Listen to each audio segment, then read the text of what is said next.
Olá, eu sou Joanilson Rodrigues e eu estive falando aqui no canal Narrativas Politicamente Incorretas sobre guerra cultural, introdução à guerra cultural.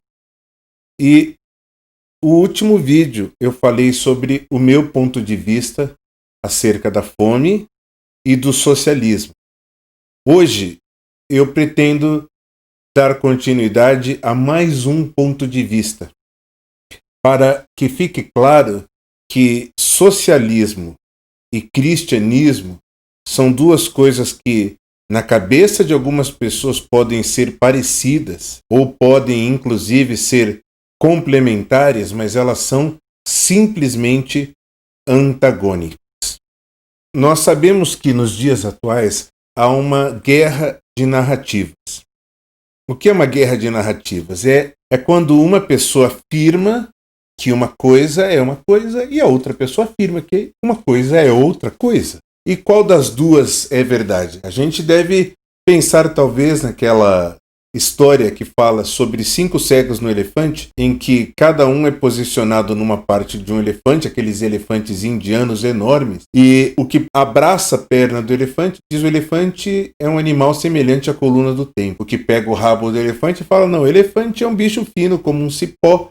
O que sobe na escadinha e pega a orelha do elefante fala: não, o elefante é como um leque de abanar. O que pega a tromba do elefante fala: não, o elefante se assemelha a uma cobra, tipo uma sucuri, uma cobra gigante. E o que pega a barriga do elefante diz que o elefante é como uma montanha suspensa entre o céu e a terra.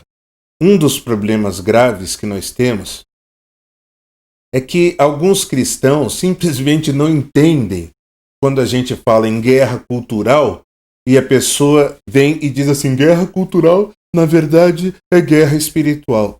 Não é. Guerra cultural, estamos no campo da cultura, da mente, da cognição, da inteligência, e guerra espiritual, nós estamos no campo do espírito. A Bíblia divide o homem entre corpo, alma e espírito. A guerra cultural, ela está muito mais aqui no campo da alma e do corpo do que no campo do espírito. Você vai dizer: mas no fundo tudo é espiritual. Sim, o homem espiritual discerne as coisas espiritualmente. O homem carnal discerne as coisas na sua forma carnal. E aí, esse tipo de arrogância espiritual, eu vejo assim, talvez não tenha importância para você, mas vai ter importância para os teus filhos. Os seus filhos vão ser seduzidos como uma geração anterior foi seduzida pelo socialismo no Brasil. Nós vemos que muitos cristãos, mesmo aqueles que foram criados na igreja, que participaram de retiro, eles passaram 4 horas por dia na escola, pelo menos em escolas públicas, ou 5 horas, e ainda tinham tarefas para estudar. Então, grande parte da formação que esses homens, inclusive cristãos, têm hoje, é socialista no Brasil. E confundem preceitos bíblicos com preceitos que eles aprenderam na escola. E aí, quando a gente fala sobre guerra cultural e significado das coisas, tem gente que pensa que a gente está falando de intelectualidade, a gente está falando de coisas sem importância, porque eles são, nossa, muito mais espirituais. São espirituais, falam somente de coisas espirituais. É preciso que eu tente colocar para você alguns pontos principais para você entender por que o socialismo e cristianismo não são a mesma coisa. Eu começo falando que há algum tempo atrás eu estive em um encontro desses encontros religiosos e a pessoa que estava falando lá na frente, ela começou dizendo o seguinte: tudo que é individualista é ruim. As coisas boas são coletivas. É o coletivismo, a gente pensar na coletividade como sendo coisa boa. Então ele trouxe esse argumento sociológico do mundo para dentro da igreja. E a igreja, grande parte da igreja, lá, né, só balançando a cabecinha, dizendo: é verdade, tudo que é coletivo é bom. Se tudo que é coletivo é bom, por que nós não vivemos como a igreja de Atos? Em que essas pessoas que têm 3, 4, 5 carros não doam seus carros para os mais pobres da igreja? Por que essas pessoas que têm 500, 600 mil na sua conta bancária não doam 500 mil para os pobres da igreja e ficam com 100 mil para si? Por que isso não acontece? E isso é ruim? Essas pessoas são ruins? Não. Elas só são hipócritas. Só são hipócritas porque o que é hipocrisia? É eu exigir do outro que ele faça o que eu não faço. Isso é hipocrisia. E a hipocrisia da igreja hoje, ela não é o que eu chamaria de uma hipocrisia pura. As pessoas não são hipócritas porque sabem que são hipócritas. Elas são hipócritas sem saber que são. Na verdade, elas são manipuladas por toda a sua formação socialista que tiveram. A começar que o capitalismo, tido como o vilão da história por muitos sociólogos. E os pontos que eu vou falar aqui, talvez eles mexam muito com você e você vai falar, não é isso. Ele causa isso. Então, eu já falei em outro vídeo e vou reafirmar que o capitalismo não gera a pobreza. Não é o capitalismo que gera a pobreza. A pobreza é o estado natural do ser humano. O capitalismo verdadeiro é aquele que o cara monta um carrinho de cachorro-quente e ele pode trabalhar. O cara tá com um carrinho de mão levando mandioca para vender na rua, de porta em porta, e ele pode prosperar. Ele põe uma banquinha de laranja na beira da estrada e ele vai vender e ele pode prosperar. O capitalismo verdadeiro é esse, não é dos grandes empresários. Isso daí chama rent seeking, o capitalismo de laço. Você junta um grupo de empresários e impede que outras pessoas entrem no mercado. Isso não é capitalismo. Isso é capitalismo de laços. Eu vou fazer uma outra afirmação que talvez para um cristão que foi educado na teologia da libertação, ele tenha verdadeiros calafrios. Mas eu vou dizer, quem criou o capitalismo não foi o homem, foi o próprio Deus. Deus é o criador do capitalismo, não o homem. Deus criou o homem à sua imagem e semelhança. Veja bem, eu preciso diferenciar para você a diferença entre capitalismo e materialismo. Embora as coisas sejam intrínsecas, ou seja, elas sejam correlacionadas, elas têm uma relação direta, elas não são a mesma coisa. É como se eu dissesse, dinheiro e conta bancária são a mesma coisa. Não são. Você pode ter dinheiro sem ter uma conta bancária e você pode ter uma conta bancária sem ter dinheiro. Mas a conta bancária e o dinheiro, eles estão relacionados, correlacionados? Sim, estão correlacionados. Então, capitalismo e materialismo estão correlacionados. O que eu gostaria de falar nesse vídeo é, primeiro, com relação a capital. Quando nós falamos em capital, muitas pessoas têm uma mentalidade reducionista, ou seja, reduzir todo o conceito de capital para uma coisa só. E essa coisa só, o que é? É uma coisa chamada dinheiro. Então, muitas pessoas reduzem todo o conceito de capital para dinheiro. E o capital, ele pode ser um capital cultural, veja só, daí a importância de dizer que guerra espiritual e guerra cultural seja a mesma coisa, não são.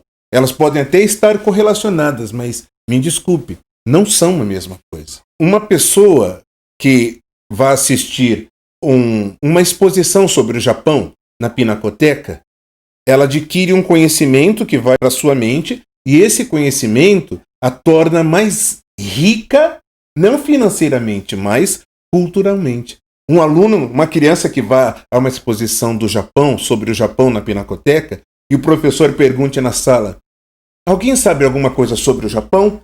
A menininha levanta a mão e o professor, pois não. E ela fala, e o professor fala, parabéns, você é muito inteligente, diria o professor, mas isso não é inteligência. Isso que ela adquiriu, o que é? Capital cultural. Ela tem conhecimento. Então, o que acontece? Existe uma lacuna de conhecimento entre muitos intelectuais brasileiros. entre muitos professores universitários brasileiros e entre muitos cristãos brasileiros, que leram bastante, e leram sim, eles têm referências reais e pontuais de grandes pensadores que estão misturados com o conceito que eles têm sobre cristianismo. E aí eles dizem, olha, o cristianismo é isso, é coletivismo. O cristianismo, como eu vi alguns posts há alguns dias, dizendo que uma grande autoridade mundial religiosa falou que a Bíblia, ou que o cristianismo não ensina a propriedade como sendo um direito absoluto. Ah, é? Não.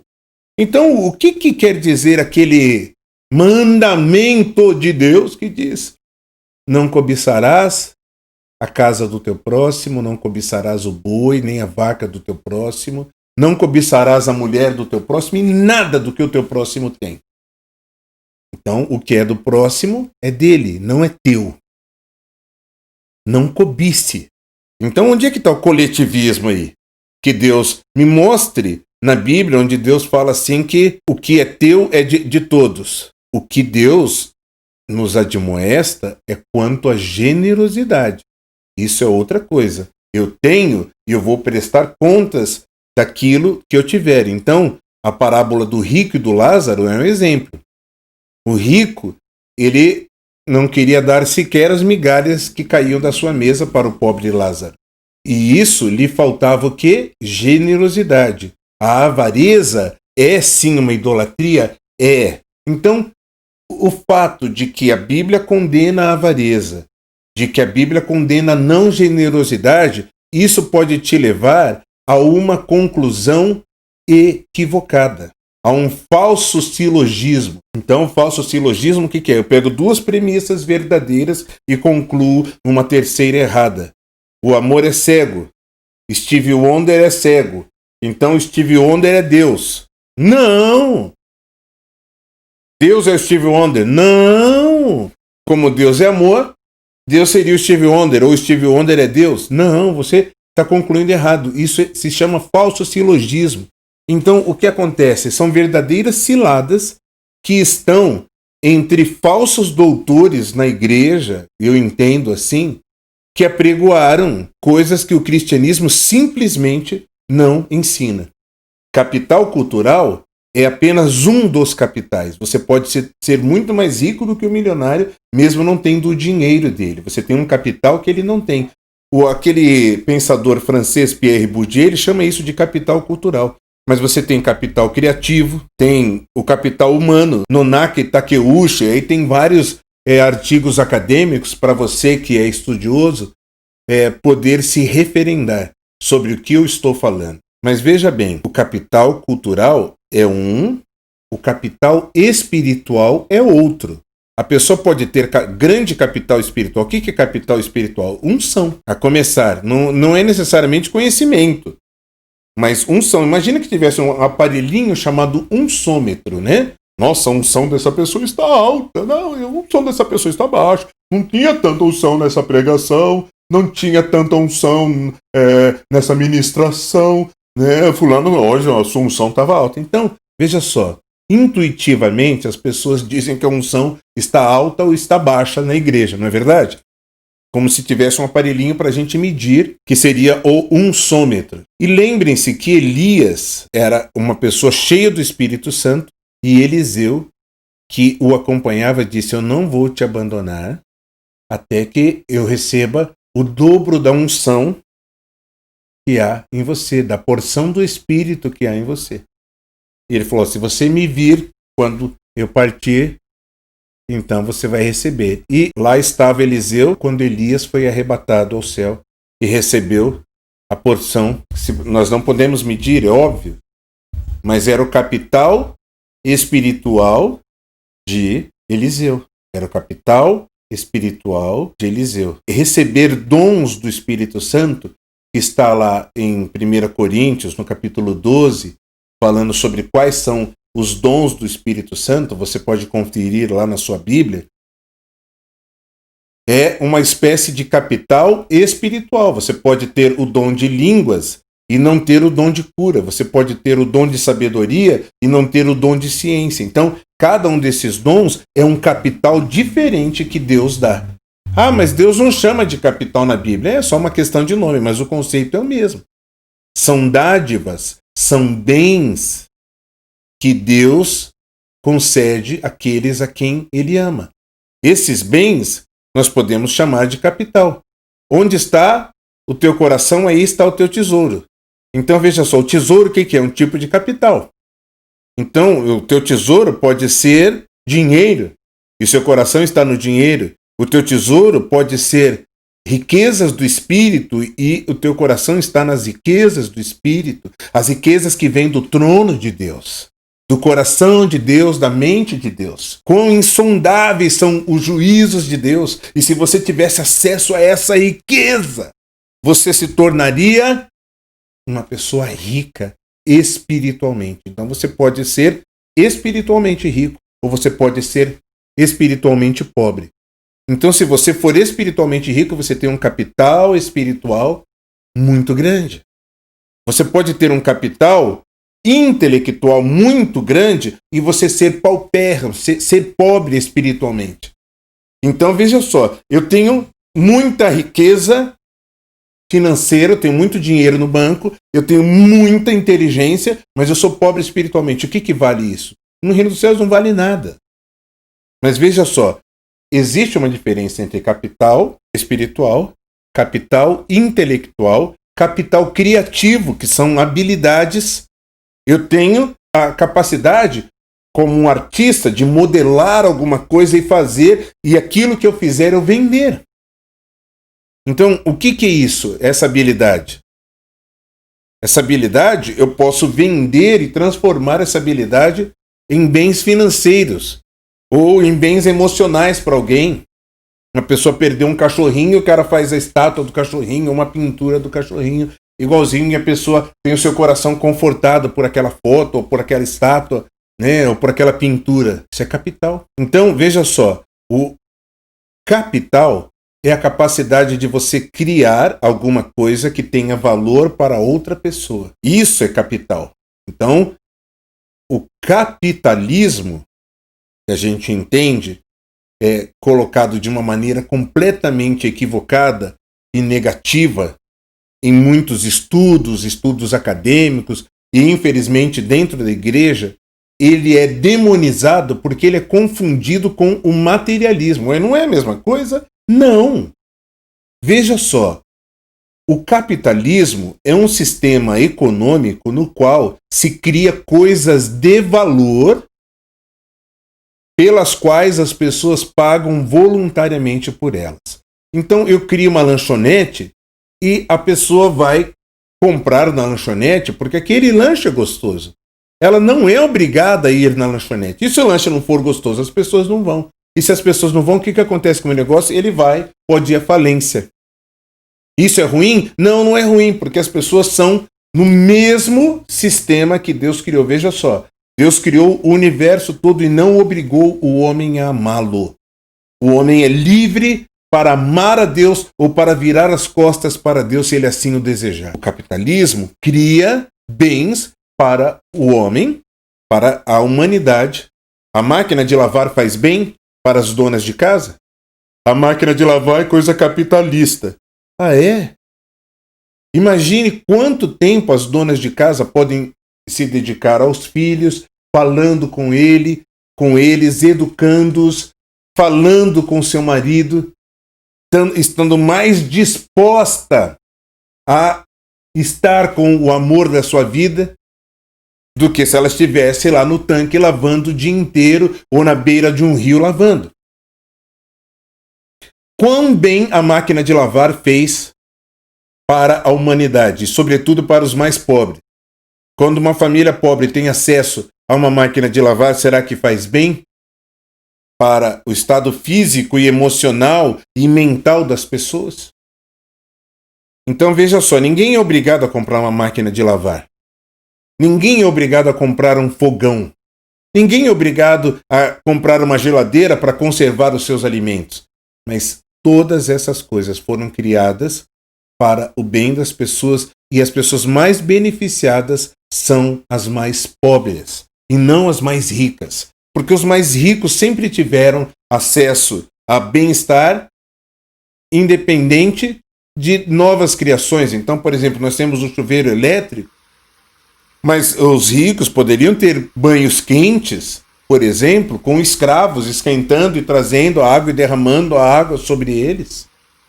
Então, quando um aplicativo como o Uber foi criado, por exemplo, antes do aplicativo, o celular foi criado por quê? Para o bem das pessoas. Você é obrigado a comprar o celular? Não. Mas através do celular você consegue chamar um aplicativo para te levar para um hospital se você estiver passando mal. Isso é capitalismo? É capitalismo. O celular só existe porque alguém pensou em criar um aparelho que fosse mais do que um mero celular. Colocar o computador no celular, conectá-lo com a internet e disponibilizar serviços que as pessoas adquiririam, bens ou serviços voluntariamente. Ninguém é obrigado a fazer. E aí quando você demoniza isso, você diz, não, isso é o demônio! É o demônio que possibilita que eu, se estiver passando mal, eu chame um Uber e leve minha esposa, meu filho para o hospital. É o demônio que possibilita que eu, se eu estiver com fome, eu chame o iFood e ele me traga comida aqui em casa.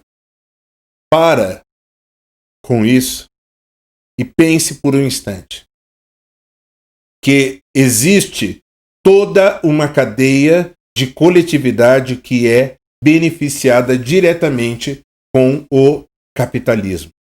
Quando eu compro alguma coisa pelo celular, eu estou beneficiando a pessoa que fez a comida no seu restaurantezinho ou até na sua casa hoje em dia. Eu estou beneficiando o rapaz da moto que estava sem emprego e que vai ganhar um trocado trazendo dinheiro. Não, mas isso é a precarização do trabalho. Ai, meu Deus. Vamos lá. Vá para os Estados Unidos e veja quantas leis trabalhistas eles têm em relação a nós. Por que todos esses países da América Latina, repleto de leis trabalhistas, os trabalhadores fogem daqui para ir para os Estados Unidos e não o contrário? Quando o Muro de Berlim caiu, é só perguntar, foram os capitalistas que fugiram para o lado socialista ou foram os socialistas que fugiram para o lado capitalista? Outra pergunta, são os cubanos que moram em Miami que fogem a nado para voltar para Cuba, a sua ilha do coração onde nasceram? Ou são os cubanos de Havana, de Cuba, que fogem para os Estados Unidos? Essas respostas nos dizem claramente que o capitalismo é uma coisa muito, mas muito boa para a humanidade. Deus disse, faça-se a luz, e a luz se fez. Façam-se os mares, façam-se as florestas, e as florestas se fizeram. Deus é o autor da criação. E quando ele criou o homem à sua imagem e semelhança. Nós não somos Deus, mas somos parecidos com ele na sua capacidade criativa. O homem é parecido com Deus porque ele consegue criar. Ele consegue criar semelhante ao Criador. Ele consegue criar coisas que as pessoas voluntariamente vão comprar. E o socialismo criou o quê? Assista alguns vídeos anteriores dessa série ou de outras séries que estão aqui disponíveis no canal Narrativas Politicamente Incorretas. Não tem problema nenhum você desejar melhorar de vida, isso é muito bom, eu quero também. Agora, você não deve desejar o que é do outro. Trabalhe. A Ética Protestante e o Espírito do Capitalismo. Esse livro do Max Weber é um livro que explica em grande parte a riqueza dos Estados Unidos. Como é que os americanos pensaram nisso?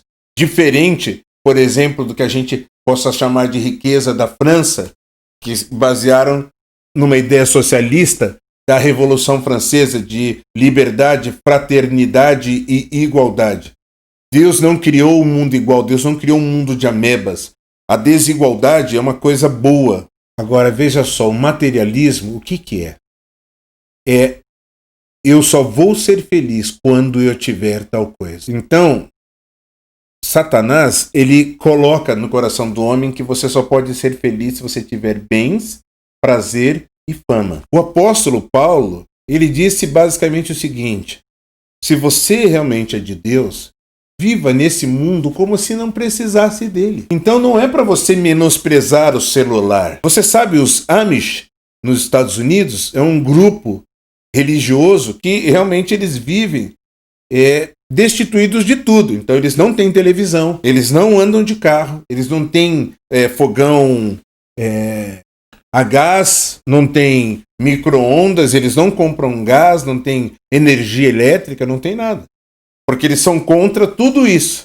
Então eles entendem que tudo isso é ruim. Eu respeito você se você for um Amish. Agora, se você se vale de todas essas coisas do capitalismo e diz que ele é que é ruim, que é o causador da pobreza, não, senhor. A riqueza só existe por causa do capitalismo. Alguém criou alguma coisa de valor para outras e as pessoas compram ou não voluntariamente. Ninguém é obrigado a comprar naquela lanchonete, ninguém é obrigado a comprar naquele carrinho de cachorro-quente ou naquele vendedor de pipoca. As pessoas só vão se ele tiver de fato valor para elas. Então, Deus, ele quer que o homem descubra as riquezas. Né? Por que você está gastando dinheiro com uma coisa que realmente não vai saciar a tua alma? Somente Deus pode fazer isso. Se você acha que é o dinheiro que vai te trazer felicidade, você está errado. E aí a pessoa chama isso de capitalismo. Isso não é capitalismo.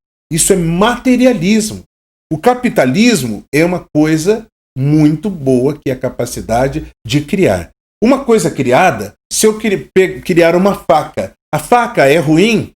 A faca ela serve como utensílio na cozinha para você cortar cebola, para você cortar cenoura, para você cortar carne. Então é uma ferramenta importante, mas ela pode ser usada para matar? Pode. Um violão ou uma guitarra é um instrumento musical para alegrar as pessoas, mas você pode procurar na internet notícias de que um homem matou uma mulher com um violão, batendo com um violão na cabeça dela. Então o violão é ruim? Não. O carro, o automóvel é uma coisa boa para te transportar para cá e para lá. Mas há pessoas que já usaram carro para matar outra, de propósito. Então o materialismo é quando a pessoa coloca o coração nas coisas e não em Deus. Viva nesse mundo e com os seus produtos como se você não os tivesse. Então você usa o produto e você não é usado por ele. Então, veja bem, não é o dinheiro que é a raiz de todos os males. Não, não é o dinheiro que é a raiz de todos os males. Não, não é o dinheiro. É o amor ao dinheiro. É o amor ao dinheiro. São muitos os aspectos e talvez eu tivesse que dar um curso muito mais extensivo, mas eu vou abordar apenas um aspecto de uma ideia socialista equivocada, que é a taxação sobre grandes fortunas, grandes heranças. Então, muitos socialistas brasileiros hoje defendem essa ideia, que consiste basicamente no seguinte: a pessoa tem uma fortuna e o governo vai taxar. Você vai cobrar mais impostos daquela pessoa, tirar o dinheiro dela e vai distribuir para a sociedade. Oh, que coisa bonita, que coisa bonita, que coisa inteligente, como é que eu não pensei nisso? Toda vez que se faz isso, a primeira coisa que acontece é uma fuga do capital financeiro do seu país para outros países. Isso aconteceu na Venezuela porque Nicolás Maduro e Hugo Chávez, o seu antecessor, expropriaram muitos empresários. Quando os empresários perceberam que o governo estava roubando as suas propriedades e a sua riqueza, ou eles foram para Aruba, na América Central, ou muitos voltaram para o Brasil. Assim acontece com alguns empresários que estavam na França, também fugiram, levaram sua capital para outro lugar, porque o governo francês estava com essa ideia. Então, além da fuga do capital do país ir para outro, existem consequências diretas que vão afetar aos pobres. Então, pensa comigo. Eu sou dono de uma empresa e o governo me diz que a minha empresa, por causa da minha riqueza, esse ano vai ter que pagar 1 milhão a mais de impostos. Então acontece o seguinte: muitos ricos não tem toda a sua riqueza em dinheiro depositado no banco. Então, o capital das empresas não é simplesmente monetário, né, de dinheiro, né, no banco ou investido, mas é em ativos de produção. Então, o que eu tenho? Eu tenho uma fábrica, eu tenho tratores, eu tenho máquinas, eu tenho funcionários. Então, uma das consequências que eu tenho, se eu tiver que pagar esses impostos, eu olho para quanto eu estou ganhando, que é a parte financeira, e eu falo, bem, a primeira coisa que eu tenho que fazer é demitir alguns funcionários, porque realmente não vai dar para eu pagar essa grana a mais que o governo está me pedindo, né? Que é para ajudar aos pobres. Maravilha, eu quero ajudar os pobres, então eu vou demitir alguns dos meus funcionários. Então esses meus funcionários vão ficar sem emprego imediato. É a primeira solução que eu tenho. Downsizing, que é diminuir o tamanho da minha folha de pagamento. Como empresário, eu vou ter basicamente 3 alternativas. Primeira, downsizing. Downsizing, que é diminuir a minha folha de pagamentos, demitir pessoas. Segunda é comprar menos insumos. Coisas que eu uso na minha empresa, eu olho e falo assim, bem, dá para reduzir isso, dá para reduzir aquilo, que beleza. Então, eu corto insumos que eu uso. E a terceira é eu me dispor de parte desse patrimônio que eu tenho, desses ativos, em imóveis, em máquinas, para pagar esse imposto. Então veja só, a primeira consequência é eu mandar as pessoas embora. Então, eu para ajudar aos pobres, eu crio mais pobres, porque parte dos meus funcionários que tinham uma renda direta, eles vão parar de ter essa renda. Segundo, ao diminuir a compra de insumos, as outras empresas que dependem da minha para se manter vão ter uma redução nos seus lucros. Tendo uma redução dos seus lucros, eles vão ter que fazer coisas parecidas com as que eu estou fazendo. Ou vão demitir funcionários, ter que se dispor de algum tipo de capital. E a outra solução é eu me desfazer. Então, por exemplo, eu tenho tratores, eu tenho máquinas, né, na minha empresa, que alguns tratores e algumas máquinas eu vou vender. Eu vendo esses tratores e essas máquinas, e alguém que pretendia comprar tratores novos e máquinas novas estão vendo que eu estou vendendo, o que eles vão fazer? Eles vão comprar de mim. E o que vai acontecer com a indústria de tratores e de máquinas novas? Vai vender menos. Ao vender menos, eles vão ter menos lucros. Então acaba acontecendo uma reação em cadeia. E reação em cadeia o que é? Eu pego uma coisa de baixo e puxo sem pensar que aquilo está afetando outras pessoas. A ótica com que se vê o mundo moderno, a igreja, sobretudo, é muito triste. Que pessoas apoiem, por exemplo, o Ciro Gomes, que apoia o regime comunista chinês. O regime comunista chinês, junto com a Coreia do Norte, hoje são os maiores perseguidores de cristãos do mundo. Além de vários países africanos, como a Nigéria, ou como essa tragédia que está acontecendo em Moçambique, nos dias atuais, agora em 2020. E a igreja calada. Poucos líderes mundiais têm coragem de se levantar e dizer: os cristãos estão sendo perseguidos no mundo.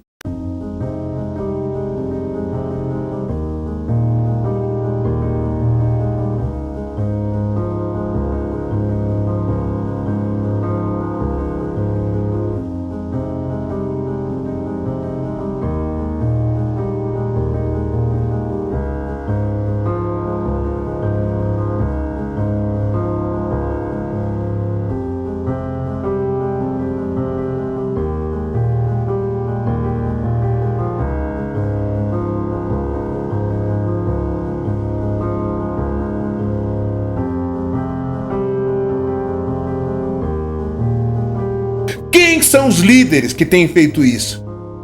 Os líderes que se levantam a favor do cristianismo. Eu estou ao lado deles.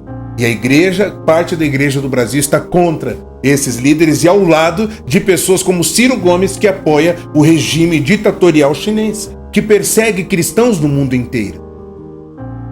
Então veja bem, o cristianismo está sendo perseguido. Partidos como o PDT, ou o PT já deveriam ser extintos, porque existe na nossa Constituição o artigo 17. Se você estudar, estude lá sobre a extinção de partidos. Quando é que um partido tem que ser extinto? Você fala assim, não, existe o partido A, B, C, D e tal. Quando é que um partido não pode mais existir no Brasil segundo a lei? Quando ele recebe ajuda, aporte de instituição estrangeira.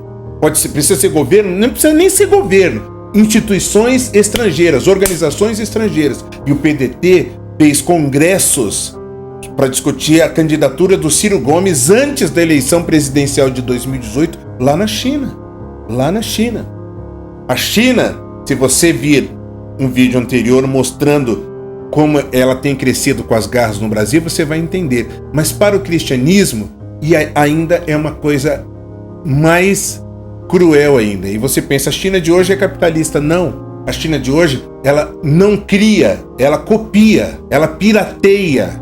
Porque o socialismo não cria nada. E a obra de Satanás, o que é? Matar, roubar, destruir. Não é criar.